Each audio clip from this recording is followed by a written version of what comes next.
I'm Mindy. Todd. Welcome to The Point. Our primary debates continue this morning with the Democratic candidates running for the Cape and Island State Representative seat being vacated by Tim Madden. The candidates are Fernandes, Michael Heylin, Ewell Hopkins, Jessica Lambert, and Tim Soverino. Good morning and welcome to you all. Good morning. Hello. Before we begin, a reminder of our format. Up to a minute to answer a question. We'll rotate as to whom answers first, 30 seconds for rebuttals if needed, and 2 minutes for closing comments. And we're going to do it in alphabetical order this morning. So Fernandes, we're going to start with you. For listeners who may not be familiar with your background, tell us a little bit about yourself and why you feel that you would be a good state representative. Great. Thank you, Mindy, and thank you to all the candidates for coming out and debating this morning. I'm Fernandes. I'm a fourth-generation Falmouth resident and the son of small business owners in town. I've long been active in politics and in public service. Started out on the South Coast working for Elizabeth Warren, then went to be Maura Healey's political director, the first person hired on her campaign for Attorney General. And I ran her statewide field staff and new media teams. Then I went into the Attorney General's office where I worked in civil rights and in consumer protection. And when I quit my job to run for this seat, I was digital director there, launching campaigns aimed at the State House to move the ball forward on key legislation. Only candidate running who's been up there doing the work on the state level, and that statewide experience is really important when it comes to being an advocate for our local communities. Thank you. Michael Heylin. Thank you, Mindy. I am a 1998 Falmouth High School graduate. After high school, I went to Fitchburg State for film communications as well as my master's in business. I have 15 years managerial experience. I created and are the executive director of a nonprofit TV station. At the TV station, I have worked with politicians such as Mark Pacheco to fight to keep Taunton State Hospital open, DA Sam Sutter to help the movement to close Pilgrim Nuclear, and DA Tom Quinn. Currently, I am working with him to get the word out about opioid addiction in high schools. I've been appointed to 3 boards in town: cultural, cable, and the rec committee. And we need someone who knows how to get stuff done on the local level as well as the statewide level. Thank you. Thank you. Ewell Hopkins. Good morning. Yes, I am a 20-year resident of the district. I've raised 3 children in Martha's Vineyard and am married to Kimberly Cartwright. What makes me a qualified candidate for this race is my sincere desire to serve the community. My track record demonstrates that. I'm an elected official in the town of Oak Bluffs. I am the head of the Democratic Party on Martha's Vineyard, and I believe in service to others. I'm excited about the opportunity and the privilege that I have to be a representative for the community I love so well. Thank you for having me today. Thank you. Jessica Lambert. Hi. So I had the great privilege of being able to summer here on the Cape and the Islands my entire life. My grandparents had a house in Wellfleet, and I fell in love with the Cape. And as soon as I had the opportunity to, I purchased a home here in Falmouth, and I just love our community. And so when I had the free space and the free time from my work, I decided that I would choose to run for selectman. And then when Tim Madden chose to vacate the seat and not seek re-election, I decided that I could do more good at the state level. So my work has been focused on climate change and on policy with regards to the economic process here in Massachusetts, and I'm hoping to bring that home here to this district. Thank you. Tim Soverino. Good morning, Mindy. Thank you for the opportunity to talk to your listeners. I am a fourth-generation Nantucketer or more, and grew up there. Graduate of the class of 1973. I was in the trades in the late 80s as an electrician, and you might all remember that interest rates were 20%. The construction industry collapsed, and I had an opportunity to go to work for the fire department over there, which turned into a 30-year career. I raised my family there. I have 6 wonderful children, although I lost one in an accident. I have quite a history of giving back to the community. I am a 4-term selectman in Nantucket, 8-year member of the Finance Committee, and currently I serve on the Community Preservation Committee. So I think that sets me up pretty well to use my services for the community. Thank you. All right, Michael Heylin, we're going to start with you this time. We've heard a lot about the widening gap of wealth, income inequality on a national level. What would you propose on a state level that would begin to address this widening gap? So I've been working with working family. I myself am a single income family. Growing up on the Cape, my father was a single income family.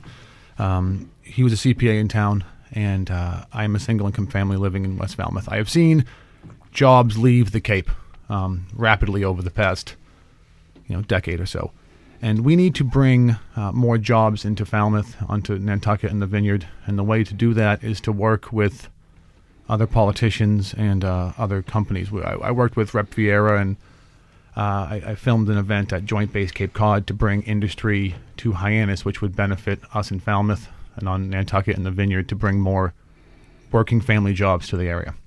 Thank you. Ewell Hopkins, same question. Clearly, I think running for public office, it's very important to think of the collective good. And when you talk about jobs and you talk about opportunities, that's a critical role for government. We need to be cognizant of the barriers that eliminate job potentials in our community and the challenges that individuals have. I think there are a lot of wonderful jobs within the district. The challenge is the ability to live and to raise a family within the district. And that's where, as public officials, we need to focus. We need to focus on the impediments and the barriers that are causing people with the skills necessary to serve our community to be able to be employed. Specifically, when we look at alternative energy and we look at other new industries coming to the community, we have to be cognizant of the impact on employment and focus on not only the relevance of the industry, but the impact that it has on the people in the community. Thank you, Jessica Lambert. I'm going to echo a lot of what Ewell just said, because I think that one of the things we need to focus on is bringing clean energy jobs and high technology jobs into this area. We don't have an area that really can support a heavy industry, but we do need non-seasonal job opportunities here on the Cape. And so one of the things we need to do is focus on providing infrastructure for that to alleviate some of the barriers that have been in here that have stopped some of these businesses from coming here. Thank you, Timothy Soverino. Well, it's interesting. Our district is almost like the tale of two cities. For 3 months, there's no problem with jobs, although there's a big problem with housing. The other 9 months, it's a big problem. And I think that, we need to incentivize a lot of government's role to help the folks that put the commitment in to be there year-round. One example would be there's a little used but already law on the books that allows a 20% reduction in tax rates for communities that accept it. Nantucket accepted it quite a while ago. It's just one example of how you can give a break to a year-round resident. That might be something that would work in the other communities. But that's the type of example of things we need to explore to help people year-round be in the district. Thank you. Dylan Fernandes. Thank you, Mindy. Income inequality and the over-influence and pervasive influence of money in our political system are the two biggest issues facing the national level and issues that need to be addressed. I'm a huge, huge proponent of the millionaire's tax, which is a 4% increase on income for salaries over $1 million per year. This money goes directly back towards education and infrastructure funding, and it's an incredible tool. And look, we need to get serious about funding education, and that funding education is the best way to lift people out of poverty and expand opportunity for all. And so I very much support this taxing millionaires to fund our public education. We also need to address affordable housing here. I don't have to tell the residents of this district that it's becoming profoundly unaffordable to live here, and we're starting to import our workforce because of lack of affordable housing. Thank you. You need a rebuttal? Yeah, please. Go ahead. The millionaire's tax is just an extra tax to put taxpayers' money back into the system. It doesn't necessarily create jobs. We shouldn't be taxing working families over and over to create more jobs. We should be creating jobs in different ways. Thank you. Go ahead, Dylan. Yeah. So that's not correct. The millionaire's tax is a 4% increase in taxes for people who make over $1 million a year. Right. Thank you. Ewell, we're going to start with you this time. Ewell, 2 senators have proposed legislation that would put a price on carbon throughout the economy, not just in the energy sector. Any business bringing fossil fuels into the state would pay a fee, and the revenue would be refunded to Massachusetts residents. Would you support such legislation? I support a carbon tax, and I support it for 2 reasons. One, it brings awareness to the public of the true total cost that we incur in generating energy and utilizing energy. And I think so often we lose sight of that. So I like the idea that a carbon tax brings that awareness to the table. Secondly, I like the provisions that provide rebates to lower income families so that it's revenue neutral. So I think it's a well thought out bit of legislation, but most importantly, from an environmental point of view, I think it creates a new awareness of what true costs are, because so often we're looking at only a segment of cost, and I believe that this enhances that awareness within our community. Thank you. Jessica Lambert. I support the carbon tax. It is a way in which you get the externalities associated with bringing in high carbon fossil fuels and all of the taxes that are to our ecosystem and also to our industry. And you internalize that into this process in a revenue neutral way. And I also would say that this is going to be really good in combination with the 1,600 megawatt installations. The state has just passed legislation trying to support that there would be 1,600 megawatts that the utilities must purchase from offshore wind, and that would not be Cape Wind, but it would be the wind turbines that are scheduled to go in with Dong Energy offshore over on past the Cape and the islands. Thank you. Timothy Soverino.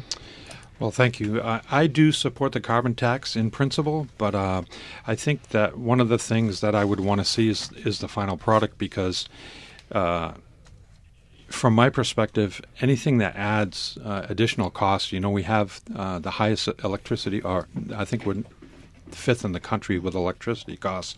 And, that's just one more burden for people in the district that are already struggling if it has an impact in the cost of electricity. So I'd want to make sure it was revenue neutral. I'd want to make sure those credits were in place. So if the bill looked like it sounds it will be in the final product, I would support it. Thank you. Dylan Fernandes. In the age of climate change, we need to be doing everything we can to address global warming, sea level rise, and the like. And, I come at this as someone with an economics background. And economists from across the field, from Keynesian to Austrian school, agree that if we want to get serious about combating climate change, we need a carbon tax. So I absolutely support the carbon tax. I agree with Ewell that I think it should be revenue neutral. And look, Americans release 20 tons of carbon per year. This is a huge amount of carbon going into our atmosphere and creating a huge burden not only to our country, but our planet. And our district is going to be disproportionately impacted by the effects of climate change with sea level rise and the like. And so the next state rep needs to be taking this on and really needs to be promoting clean energy. Thank you. Michael Heylin. I support a carbon tax, like Tim said, in theory. I've worked with Senator Mark Pacheco, and he's a big proponent of this, and he said that unless we do this carbon tax, we're going to have to, portion off how much energy people use. That being said, it seems that every other year, the government is pushing a different type of tax or rebate, and recently it was the gas rebates. So for all the people who switched from oil to natural gas, thousands and thousands of dollars to make that switch, they shouldn't be punished for doing so. And if it's a revenue neutral tax, or if we can figure that out, I would agree with it. But I would like to see the final bill before we move forward. Thank you. Right. Thank you. We are talking with the candidates running for Cape and Island State Representative, Dylan Fernandes, Michael Heylin, Ewell Hopkins, Jessica Lambert, and Tim Soverino. We'll have more after a quick break. You're listening to The Point. Our primary debate's continuing this morning with the Democratic candidates running for the Cape and Islands State Representative seat being vacated by Tim Madden. They are Dylan Fernandes, Michael Heylin, Ewell Hopkins, Jessica Lambert, and Tim Soverino. If you have a question you'd like to pose to the candidates, give us a call at 866-999-4626. That's 866-999-4626. Or you can send us an email, thepoint@capeandislands.org. Remember to direct the question to all of the candidates. Jessica Lambert, we start with you this time. Do you support expanding the bottle bill to include rebates on things like nips, those little alcohol bottles, and non-carbonated beverages like sports drinks and water? Yes. We have a huge issue with waste products, specifically with the products that are recyclable. And in our community, that's actually costing some of the members of our community to recycle products. This has been an issue on the islands, I know. And this is something that we need to address because, honestly, it disincentivizes recycling. It disincentivizes repurposing of the materials and bringing them back into the industrial stream. Instead, they're locked in waste facilities that it doesn't serve our community at all. So by doing this, it would incentivize people actually recycling these kinds of products and making sure that both the materials go back into the industrial stream, and it would serve our community by not having a lot of the waste products going into dumps and also along the streets. Thank you. Timothy Soverino. I, too, also support the expansion of the bottle bill. I never understood when it was instituted to begin with why it was relevant to a soda bottle but not a juice bottle. It seems to me to be the same product with the same issue. So I would support it. I think over time the 5-cent incentive that used to be there has kind of lost its power. So I think increasing it to 10 cents makes sense. And I also think it's the right thing to do for the environment. Thank you. Dylan Fernandes. Yeah, our economy here is dependent on a healthy, pristine, and clean environment. I absolutely support extending the bottle bill to include nips and sports bottles and the likes. We are a place that is heavily burdened by recycling and waste, and we need to make sure that we're reducing that as much as possible and that our roadways are clean. I also just want to comment that I've been really encouraged to see the plastic bag bans as well crop up in our local municipalities, and I think that's a terrific step, and this bottle bill is the next step forward. Thank you. Michael Heylin. Yes, I agree expanding the bottle bill, especially to nips. It seems that we have an issue in Falmouth, at least, with fireball nips. And I know this because I've worked with the West Falmouth cleanup crew, a group of volunteers in West Falmouth, and we go up and down the highways. And I've spent a couple days cleaning up tires and old Christmas trees and TVs. But the thing you see the most is those little nips.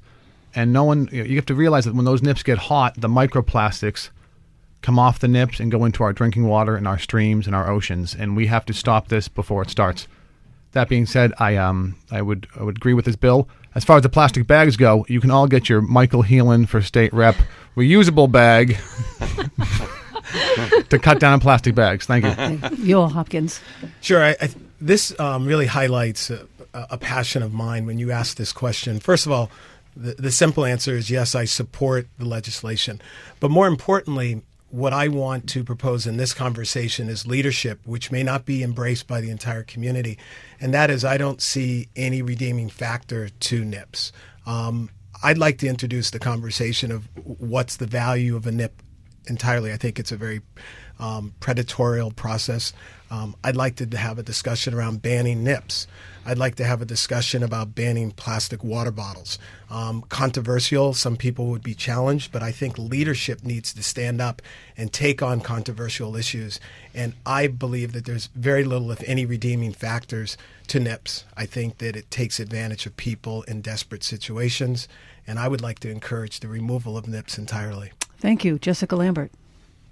I already spoke. Oh, I'm sorry. I can talk again. That's okay. Whatever works for you. All right. Well, Timothy Soverino, we're going to start with you this time. Let's turn to energy and the environment. Vineyard Power is a renewable energy cooperative whose mission is to produce electricity from local renewable sources while advocating for keeping the benefits in the community. What is your vision when it comes to how we produce more renewable local energy? Well, I think I would say that anything we can do locally not only brings jobs to our towns, but it also is good for the environment.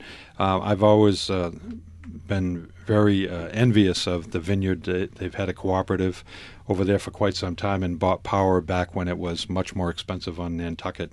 So all of these factors, whether it's solar initiatives or offshore wind or what they're doing on the vineyard, we need to broaden that across the district so people have a choice. They can feel good about doing the right thing for the environment, and at the same time, low-cost renewable power is absolutely the thing we must move towards. Thank you. Dylan Fernandes. I agree. I think environmental stewardship is one of the biggest issues facing our district.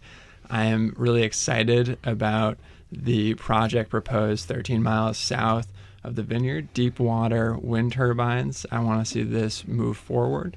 I'm also really excited about a project proposed for tidal energy over in Muskego Channel. I mean, when we talk about sustainability, we know how fast the tide's going to run 100 years from now. So if this is a viable energy source, this is something that could be unique to the district and something worth pursuing.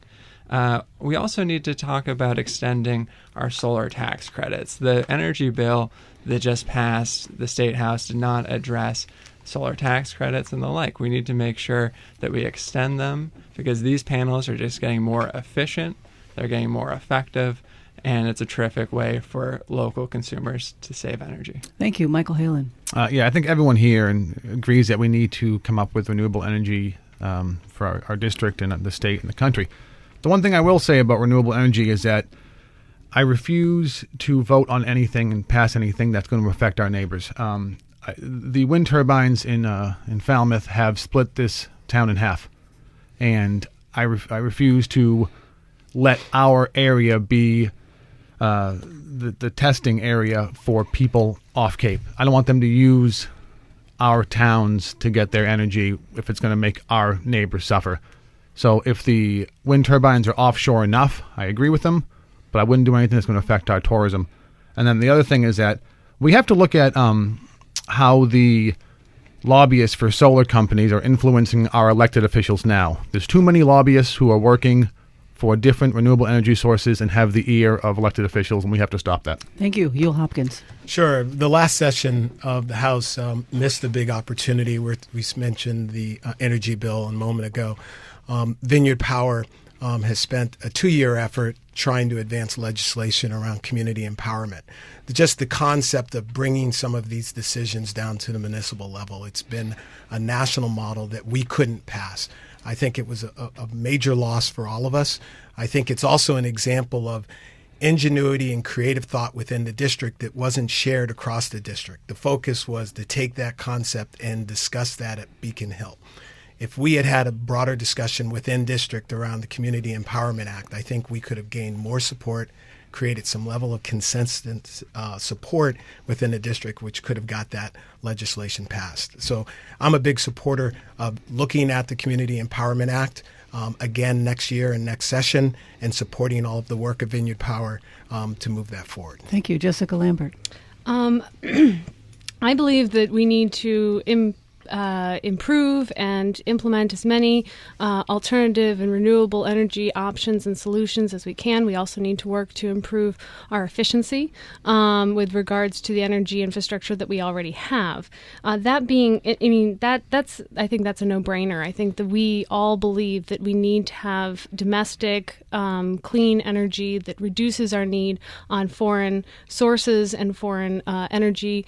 However, that being said, I think that we also need to have a hard look on the leasing agreements and the way the state is currently operating domestic residential leasing agreements, because there are some real challenges I think that we're going to be facing with regards to how that is implemented for the sale of those homes and how those are going to end up translating into the transition from homeowner to homeowner. Thank you. We're going to, you want a 30-second rebuttal? May I? Yes, go ahead. I just wanted to comment. I think Mike is right. I have 10 years of experience in southern Nevada. The explosion of solar energy out there was so huge that it actually had an adverse effect on the ratepayers out there of Nevada Power, and it actually has split that community as well. It basically raised the rates on everybody that wasn't a solar user. So we need to be careful of the unintended consequence. Right. Thank you. We're going to take a phone call from Liz calling from Falmouth, and Dylan Fernandes. We're going to start with you this time. Hi, Liz. What's your question for the candidates? Hi, I was wondering about the Senate Bill 2311. All right, tell us what that is. They should know what that is. I'd like them to actually tell everyone what it is, and I'd like to know whether they're in favor, would they support it, and why. I think we need to know what the bill is, Liz. Can you give us briefly a synopsis of what it's about? Sure, it's about housing. About housing, specifically? Oh, it's the rezoning bill. It's the Senate rezoning bill. Is that what you're talking about, Liz? It is. Okay. It's specific. It's 2311. It's the reasoning overhaul bill. Yes. It's the recent. The Senate just passed it. The recent overhaul bill of the zoning across the state. The House didn't touch it. Just the Senate touched it. Okay, Dylan, you want any thoughts on that in housing? Yeah, Rezoning? thank you, Liz, so much for the question. Affordable housing, as I said before, is a huge issue facing our district. It's one of the biggest issues. We are starting to import our workforce because of lack of affordable housing, and we need to be doing everything we can to support affordable housing across the district. I think the main role of the state rep when it comes to affordable housing is securing funding on the state level. There's also a role to play when it comes to zoning, like the caller suggested, and I think there's an opportunity here for us to have slightly higher density units, 3-family units in our downtown areas that are more accessible to local shopping areas and transportation. Because if we want to get serious about preserving our green spaces across the district, we need to think about slightly higher density when we talk about our affordable housing units. All right, Michael Heylin. I have to disagree. The Senate Bill 2311 is one of the bills that came out in this past Senate session. It basically says that if the towns don't accept an affordable housing unit within 120 days, the state comes in and tells them that they have to accept it. That works in Boston and Worcester and Lynn, Fall River. It doesn't work here because we don't have enough space to be putting up 100 units on Nantucket. We don't have. It's going to negatively affect our environment. We don't have the availability right now for wastewater, and it's going to affect our way of life. And I don't want to see big city politics telling us what to do here. And I will fight that if elected. Thank you, Ewell Hopkins. I think it's really important what's highlighted in this discussion around 2311. I'm on record as an elected official in the town of Oak Bluffs in its earlier version, Senate Bill 122. And the all-island planning boards, the 6 towns that make up Martha's Vineyard, actually submitted a letter that I sponsored that spoke to our support for this new level of planning. And what I want to emphasize is not any particular point, because we'd have to have a whole show on it. What we need to do is focus on the fact that we need to do better planning. We need to look at the impact of A&Rs. We have to look at the impact of subdivision creations.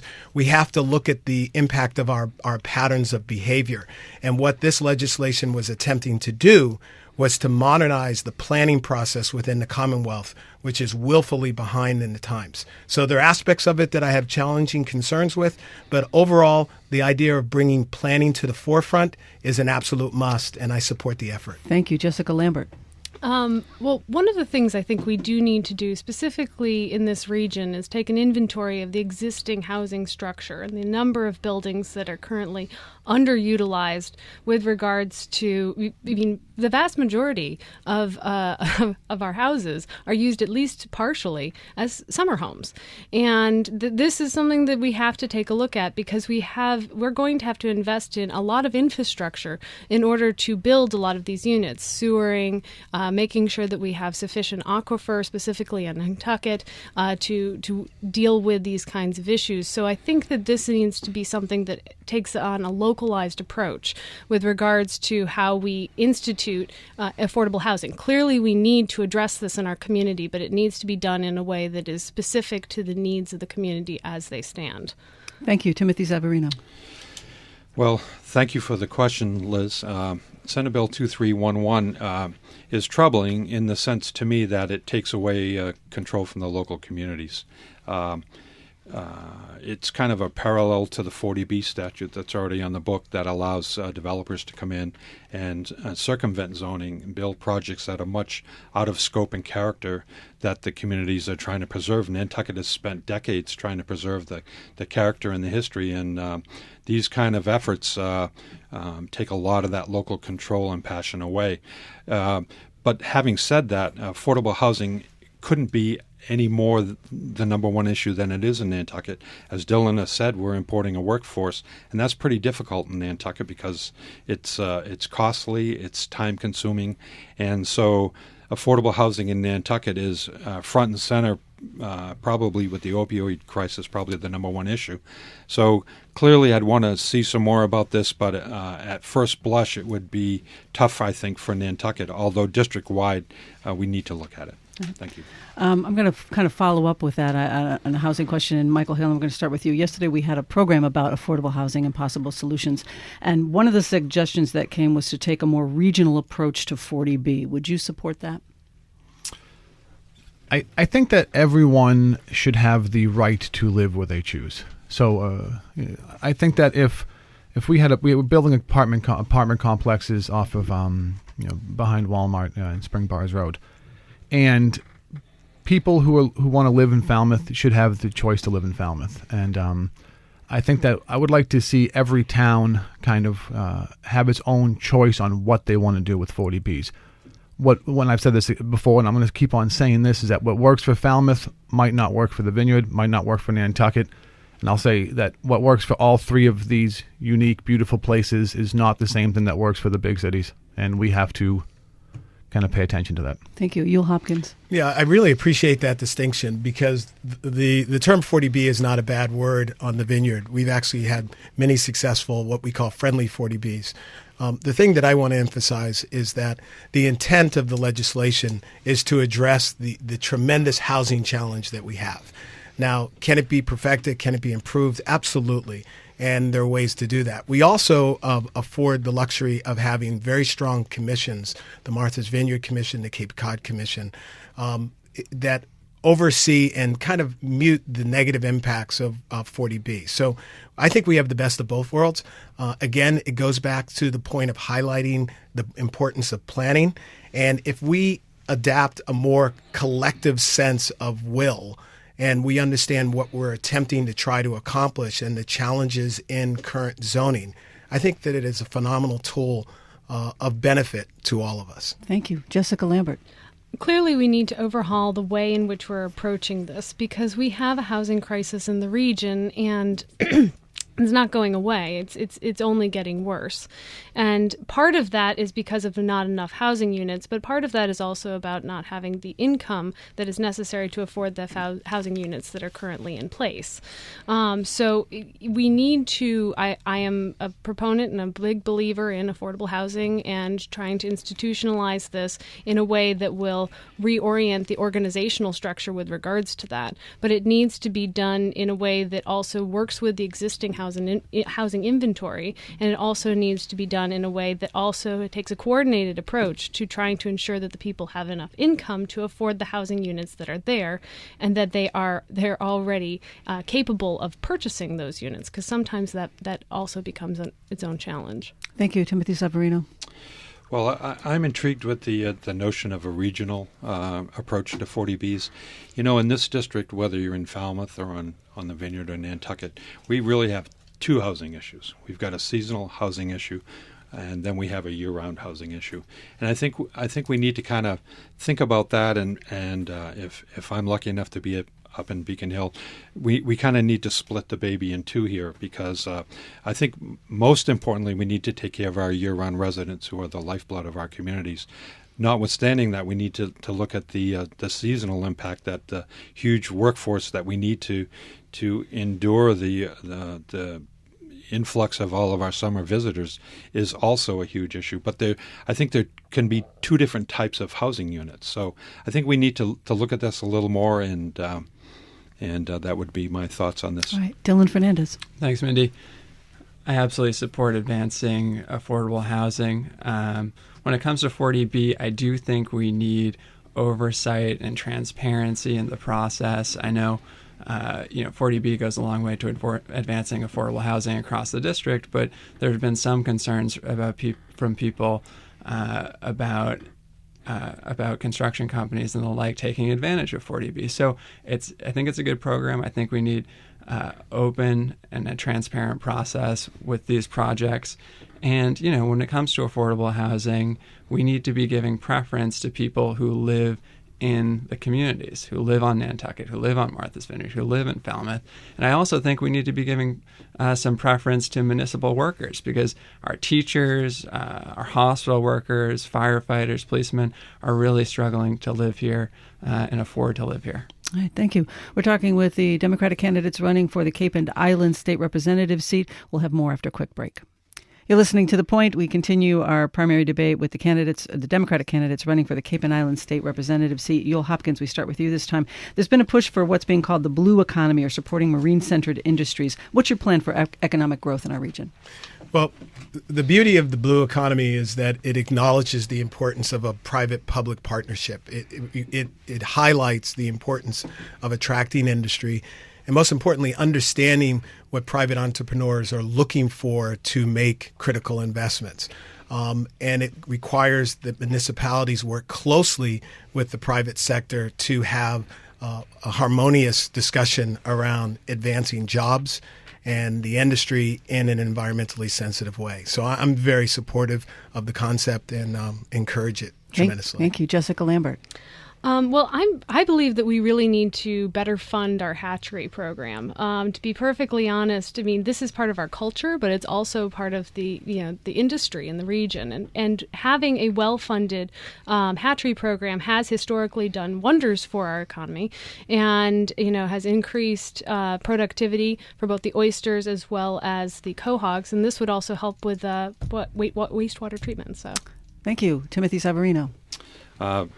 Oh my God, Nantucket is a blue economy. We started out with whale oil. Now we've got many hundreds of years ago. Now it's great that we're into bay scallops and oysters, and just Nantucket has a long history. And I'd like to bring some of the vision and some of the thoughts that have been at work over there for a long time throughout the district and help our other communities. Thank you. Dylan Fernandes. I think that the next state representative needs to continue Tim Madden's work to advance shellfish propagation. This is a terrific industry, as Jessica mentioned, that not only helps recreational fishing, but also helps filter out the nitrates in our water. We also have some of the largest world-renowned marine organizations here in Woods Hole. They suffer budget cuts annually, and we need to continue to make sure that they are funded. And we also have some clean energy projects across our district that we need to make sure are advanced. Thanks. Okay. Thank you, Michael Heylin. Yeah, to echo what Dylan said, we have NOAA and MBL and WHOI all here in Woods Hole, and we have to make sure that they continue to stay in Woods Hole. It helps our economy, helps our friends and families and neighbors who work here. As far as the shell fishing goes, I am a huge proponent of increasing shell fishing to get nitrates out of our water as well as help our economy. But I only have 10 seconds, so I'll say if you see me around, I'll talk to you about shellfish sometime for about an hour and a half. We're going to start with closing comments now. You have 2 minutes for this. And Jessica Lambert, we're going to start with you. Well, when I started this process, it's been a journey. It's been amazing to talk to the various individuals all over the towns, all over the islands, and find out all of the amazing history as well as the challenges that are unique. My work has been at, I've worked at the national level. I've worked for the Office of Energy and Climate Change for the White House. I worked for the Council on Environmental Quality, working on the National Ocean Council. And I really think that we need to re-energize a lot of the work that we're doing towards trying to ensure that we are resilient to the issues with climate change, that we're resilient to the issues that are coming forward, that are going to be defining our era. And so that has been my focus, and that's going to continue to be my focus. And I'm hoping that you have You have another minute if you want to talk about any other issues that we haven't brought up that you'd like to that are important to you. Okay, wonderful. So one of the other issues, to be perfectly honest, is the opioid crisis. This is a really personal issue for me. My uncle ended up dying because he was an addict, and I think that our region, outside of everything else, we have a problem here. We're doing a lot, but we need to do more. One of the programs that I am promoting is instituting counselors. Hopefully instituting counselors in the classroom setting so that they can go into the schools and try to prevent this issue before it starts. And we also need, and that has to be funded. And in addition to that, I believe that we also need to work to try to address trying to keep our young people here on the Cape so that they have the same opportunities that we have. Thank you. Timothy Soverino. Well, thank you, Mindy. I would like everyone to consider Tim Soverino to be your next representative from the district because I spent 12 years as a selectman over in Nantucket. And I guess as the young new kid that was an elected official, it became apparent to me that my colleagues wanted youth to tackle some of the hard problems over there that had been languishing for quite some time. And they were huge problems. There were problems like an enforcement order to close our landfill and an enforcement order to stop building on Nantucket until we dealt with our with our sewer issues. And they were huge issues that we spent much time with DEP up in Lakeville trying to work through the maze of an enforcement order and the penalties and making promises on behalf of our community how we would comply with the rules and regulations. And so over the 12 years that I worked on those issues, I finally healed up with all the holes that were shot in me. But what I learned is that as a local official from any community, Falmouth, Mashpee, Oak Bluffs, it's very difficult to get things done. With all due respect to Tim Madden, Eric Turkington before him, the state passes lots of rules and regulations that some people may think they're unfunded mandates, but to bring that regulation back to our local communities, get it accepted, then figure out how to pay for it, it's a huge issue. And so when Tim Madden announced that he wasn't going to run for re-election, it made me reflect and think how difficult it is as a local elected official. And I thought that maybe I could use my experience to help our communities in the district comply with some of these huge regulations that are coming down the pike. And so that's why I put my hat in the ring. I think I've been able to gain some experience that would help me be well positioned for that. Thank you. Dylan Fernandes. Thanks, Mindy. I think that my work for Senator Elizabeth Warren as Maura Healey's political director and in the Attorney General's office working in civil rights and consumer protection and the like gives me the experience and the background necessary to hit the ground running and fight for our local communities on day one. Because when the politicians up on Beacon Hill look down at our district, often they only see the lighthouses and the beaches here, and they really fail to recognize the systemic issues that we face around affordable housing. I said it at the beginning, and I'll say it again, that we are starting to import our workforce, and young people, working families are having to move out because of lack of affordable housing. The seniors that helped build our local community can no longer afford to live here. We also have an opioid and heroin epidemic that's just ravaging our local communities and destroying families, tearing them apart. And environmental degradation, sea level rise, the nitrification of our water is threatening our environment here, which drives our economy. And so there are a lot of big challenges facing our district and a lot of work ahead. And that's why I think we need someone who brings new energy to this, but also someone with experience doing the work. I'm the only candidate running who's been up there on the state level doing the work. So I ask that the voters vote for me on Thursday, September 8th. It's a Thursday this year, so mark your calendar. And together we'll make our district a more vibrant and equitable place to live. Thanks, Mindy. Thank you, Michael. Michael Heylin. Hello, everyone. This is Michael Heylin. I ask for your vote on September 8th. I just want everyone to know that the seat that we're running for is for state representative. We are representing this region. My parents are from Falmouth. I grew up in Falmouth. My father's an accountant in town. My father taught me to do right by our community. And over the past 6 years, my father has donated over $100,000 to nonprofits in this town. I'm going to repeat that number again. The last 6 years, my father has donated over $100,000 back to nonprofits in this community. He taught me to volunteer, to give back. I volunteered with ALS, and as a group, we've raised over $55,000 this year. I just volunteered this past weekend for the road race and the Coalition for Children. And every Wednesday night, I'm on Main Street doing a movie night with the Falmouth Village Association, which is free to the kids. I believe that this candidate should be progressive, and this seat should be run by someone running a grassroots campaign. I have progressive ideas like no dark money, no money from super PACs and lobbyists, no money from career politicians trying to buy the seat. My grassroots campaign is common people, my wife, my mother, my daughters, my friends and family, all from the town. Common people in contrast to the rank and file of the political party in the State House and nationally right now. When I was in first grade, my first day of first grade at Mullen Hall, I saw 2 fourth graders picking on a second grader. And I grabbed a wiffle ball bat, the great equalizer, and I hit one of those fourth graders. I've been taught at a young age to fight for the little guy. The little guy is the people of Falmouth, the Vineyard, and Nantucket. The little guy is not David Plouffe, a lobbyist for Uber, making millions of dollars and suing unions. The little guy is our friends and family. Thank you. Ewell Hopkins. Sure. First of all, thank you, Mindy, for this opportunity. I'm so encouraged to support public radio. I believe we've talked about campaign finance reform and the effects of money in politics, and to have the public airways available to us is something that I'm very encouraged by. I want to leave the listeners with 4 key points that I thought about before this interview that I want you to kind of think about and mull around in your own mind.